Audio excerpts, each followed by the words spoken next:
Assalamu alaikum warahmatullah. ‘Yan uwa da fatan kuna lafiya, alheri ya kai muku, sai mu ce inna lillahi wa inna ilaihi raji'un. ‘Yan ta'adda sun kawo wani mugun hari wanda har ya yi sanadiyyar rasuwan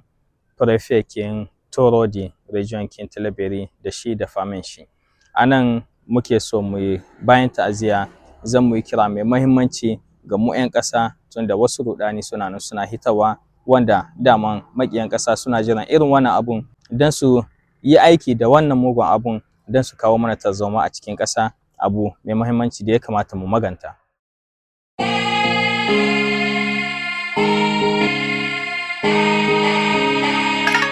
Da farko dai muke yi ma Torodi gaba ɗayanta da Region kin Tilaberi gaba ɗaya ta'aziyya, kuma ga mu 'yan Nijar gaba ɗayan mu ta'aziyya na wannan mugun abu na hari da aka kai a jiya daren 6 ga wannan wata na Janvier a Torodi, wanda ya sanadiyan rasuwan Prefe da matashi da 'ya'yan shi. Har ana zancen ma akwai wata mata zo mishi visit da ɗiyanta, duka sun rasu kusan su guda 7 gaba ɗaya. A bayani da muka samu kuma daga baya insha Allah hukuma za ta hiddo da ta yi dalla-dalla, amma a bayanin da muka samu shine na cewa sojawanmu sun yi matuƙar ƙoƙarin su don su mai da wannan harin wanda 'yan ta'adda ne da yawa suka kawo shi bisa moto. A bayanin da muka samu na cewa sojawa sun yi ƙoƙari duka da ake don su mai da wannan harin su tseda shi, har ake cewa sun kama kusan 'yan ta'adda guda 8 kuma sun kama motuna, kuma sun maida tunda sun yi harbi sun maida kenan sun kashe wasu 'yan ta'adda, amma zan mu samu detail dalla-dalla na asaran da aka samu. Abun da ya yi sababin rasuwan Prefekin Torodi da famin shi shine na cewa 'yan ta'adda sun jefa wani abu a cikin gidan nan, wanda gidan da ɗakin kuma su da suke duka gaba ɗaya ya kama da wuta. Sojawanmu ba su samu cikin gaugawa suka hiddo mutanen ba, wuta ta riga ta ce su. Wannan shine cikin bayanin da ya zo mana, kuma insha Allah muna jiran bayani official daga hukumar mu ya hito. Nan bayan ta'aziyya sai mu yi kira ga mu 'yan ƙasa gaba ɗaya, tunda tun sassahiyan yau kenan mutane sun tashi suna yaɗa labari kamar suna nuna da cewa sojawanmu sun kasa ne shi yasa aka kai wannan harin. Wannan point ne mai haɗari, kamar da na ce muku sojawa sosai sun yi matuƙar ƙoƙarin su don su mai da wannan harin, har sun kama wasu 'yan ta'adda sun kashe wasu, amma wani abu ne aka jefa cikin gidan Prefe ya tashi ya kama da wuta, kuma kafin a ci mishi duka sun rasu. Wannan cikin bayanin da ya zo, to sai mu gane wani abu ɗaya cikin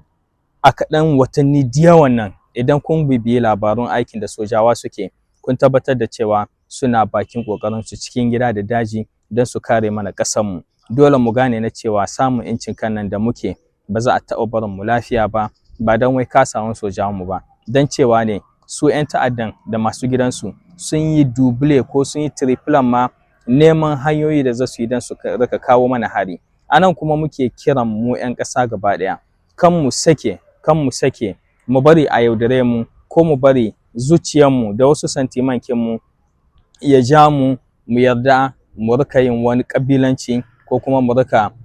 tuhuman hukuma da cewa bata kula da jihar mu, har ma mu je mu kawo wani bambanci a tsakanin juna, ko kuma mu je muna yaɗa wasu labari wanda ba na kirki ba, na ƙarya, abu wanda ba solution zai kawo a zancen tsaron nan ba shi ma ya ƙara tado wata tarzoma. Lokaci ne da ya kamata mu ƙara haɗin kanmu, lokaci ne da ya kamata mu ƙara goya ma sojawanmu baya. Babu soji yau daga ƙaramin soji lakuro muke kiransu a Zandar har zuwa Gradie General Chani da kanshi Chef General Darme kenan, ko shine babban yau duka sojawa namu na Niger. To babu sojin da zai shiga soji ko kuma yana cikin aiki da zai yi fatan ya ga ana kashe mushi 'yan ƙasan shi, ko kuma ana kawo ta'addanci a cikin ƙasa, sai dai in abu ne wanda an zambace shi an je an yi. Mun gani ƙoƙari da sojawanmu suke na kare ƙasa, mun gani ƙoƙari da hukuma take na ɗaukan sojawa, wanda a satin nan kawai da ya huce fiye da soji 2000 aka ɗauka na Garde National. Mun gani kuma yarjejeniya da hukumar mu take don ta rika sayan kayayyakin yaƙi, kenan ba zancen kasawan sojawanmu bane, ba zancen kasawan hukumar mu bane, ba zancen rashin kula bane da wani jiha ko kuma an fifita wani jiha. Zance ne na cewa 'yan ta'adda suna shirin sojawanmu su ɗan ƙifta rabin segon don su kawo hari, kuma tsautsayi yana faruwa. Muke fatan Allah ya kare gaba, muke ƙara kiran mu 'yan ƙasa mu ƙara haɗin kanmu, mu ba hukumarmu goyon baya, mu ba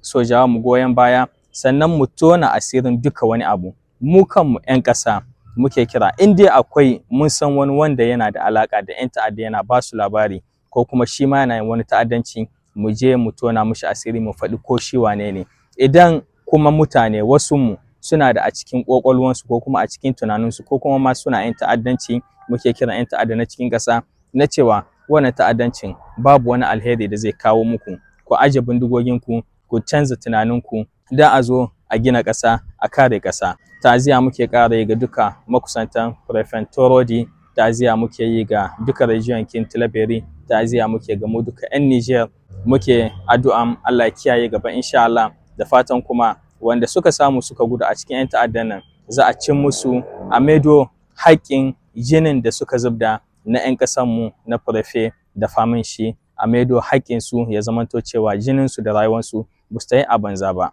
Mu ci gaba 'yan uwa da nutsuwa a lokacin da hari yake zuwa a cikin ƙasa, lokacin ne kullum ya kamata mu aje tunaninmu don kan mu bari a zo a yaudare mu da wasu labarai ko kuma a tada mana wata tarzoma. Allah ƙara kawo mana zaman lafiya a cikin ƙasarmu Nijar da yankinmu na Sahel gaba ɗayan shi da ma Afirka dukanta. Allah ya kawo ƙarshen duka wani ta'addanci, ya kawo mana zaman lafiya da haɗin kai da ci gaba. Allah ya kama mana, Allah ya samu dace.